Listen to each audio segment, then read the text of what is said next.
Hello everyone. आनुवांशिक जैव प्रौद्योगिकी और रोबोटिक्स जैसे क्षेत्रों में भारत और ईरान के विश्वविद्यालयों के बीच हुए समझौते एमओयू फिलहाल अनिश्चित स्थिति में है।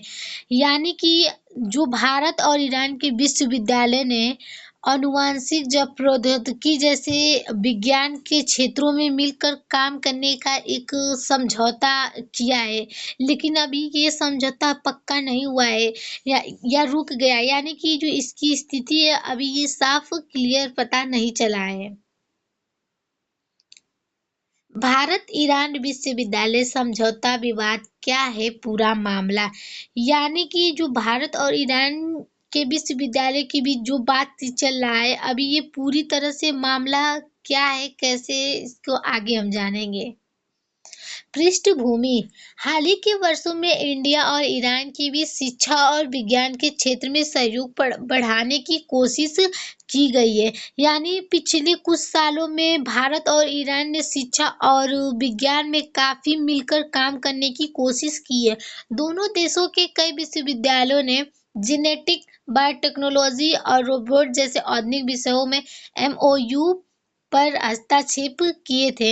यानी भारत और ईरान के कई विश्वविद्यालय ने जेनेटिक, बायोटेक्नोलॉजी और रोबोट जैसे आधुनिक कुछ ऐसे मिलाकर उन्होंने कुछ ऐसे पर रिसर्च किया है, काम किया है। समझौते अटकने के कारण अंतर्राष्ट्रीय तनाव। ईरान पर पश्चिमी देशों के प्रतिबंध और मध्य पूर्व में बढ़ते तनाव का असर शिक्षा सहयोग पर भी पड़ा। यानी दुनिया के देशों में जो मतलब इनके जो समझौते हो रहे राजनीतिक को जो तनाव है ये काफी उनके जो शिक्षा है उस पे काफी असर डाला है। सुरक्षा और तकनीक चिंता।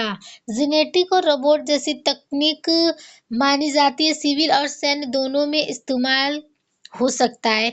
यानी कि ये मतलब जो जेनेटिक और रोबोट जैसी तकनीक है इसे काफी सिविल और सैन्य दोनों में इस्तेमाल किया जा सकता है। इसीलिए भारत में कुछ संस्थाओं और सरकार को सुरक्षा चिंता है। यानी इसीलिए कुछ जगहों को और सरकार को इसकी काफी चिंता है। नीतिगत समीक्षा। इंडिया सरकार ने इन एमओयू की समीक्षा शुरू कर दी है। यानी इंडिया में जो सरकार है एमओयू की जो समीक्षा है उसको शुरू कर दी है। जब तक समीक्षा पूरी नहीं होती है कई समझौते लागू नहीं हो पा रहे हैं।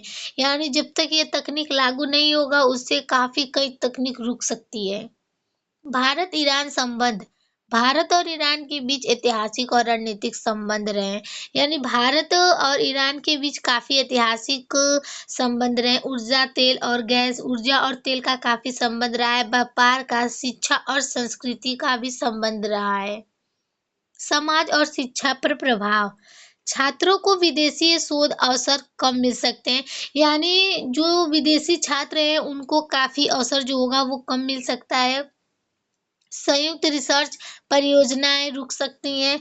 यानी जो टेक्निकल काम है रिसर्च वो रुक सकता है। वैज्ञानिक सहयोग की गति धीमी हो सकती है।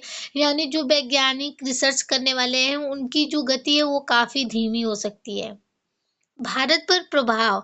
वैज्ञानिक असंसाधन पर प्रभाव। संयुक्त शोध धीमा हो सकता है। भारतीय वैज्ञानिक के कुछ अंतर्राष्ट्रीय सहयोग के अवसर कम मिल सकते हैं। यानी जो भारतीय वैज्ञानिक होंगे उनको इसमें रिसर्च के लिए काफी कम अवसर मिल सकता है। शिक्षा क्षेत्र पर प्रभाव। भारतीय क्षेत्रों और शोधार्थियों को ईरान के विश्वविद्यालयों में रिसर्च के अवसर कम मिलेंगे। यानी जो भारत के छात्र होंगे उनको ईरान के विश्वविद्यालय में रिसर्च के लिए काफी कम अवसर मिल सकते हैं।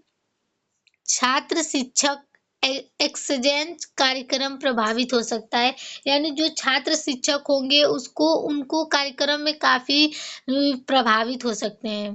राजनीतिक प्रभाव। ये मामला विदेश नीति और सुरक्षा नीति से जुड़ा है।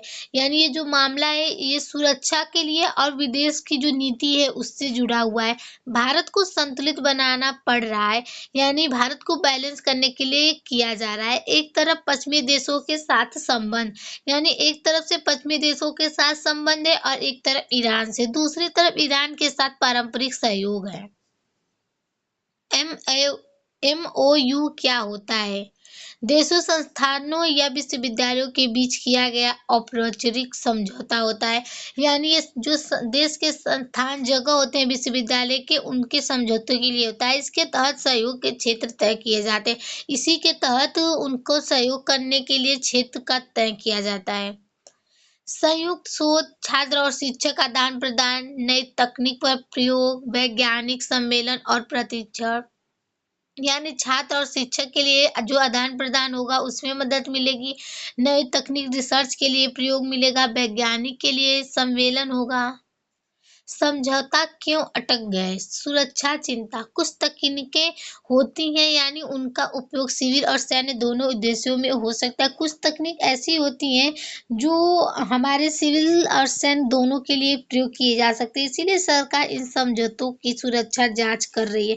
यानी जो सरकार है इसी को समझने के लिए जो सुरक्षा है उसी की जांच कर रही है। अंतर्राष्ट्रीय राजनीति। मध्य पूर्व में बढ़ते तनाव और ईरान पर लगे अंतर्राष्ट्रीय प्रतिबंधन का असर भी इन समझौतों पर पड़ा है। यानी जो मध्य पूर्व में तनाव काफी, ये झगड़े को लेकर जो ईरान पर लगे अंतर्राष्ट्रीय प्रतिबंध का जो असर पड़ा है, ये समझौते पर काफी असर दे रहा है। लाभ।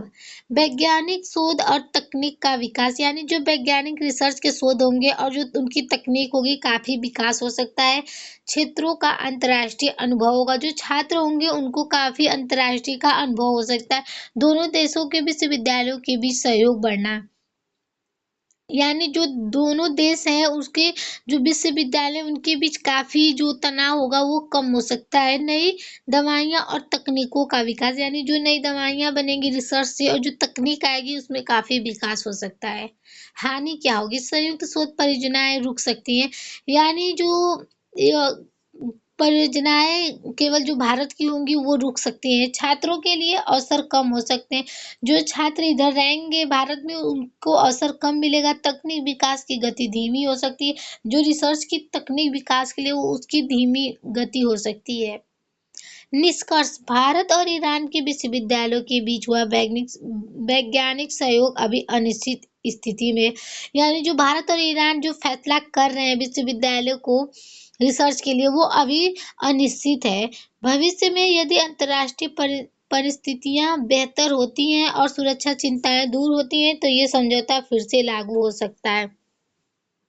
अगर भविष्य में जो अंतर्राष्ट्रीय परिस्थितियां हैं, अगर उसमें सुधार होता है तो चिंताएं तो दूर हो जाएंगी और समझौते जो होंगे वो फिर से लागू हो सकते हैं। Thank you.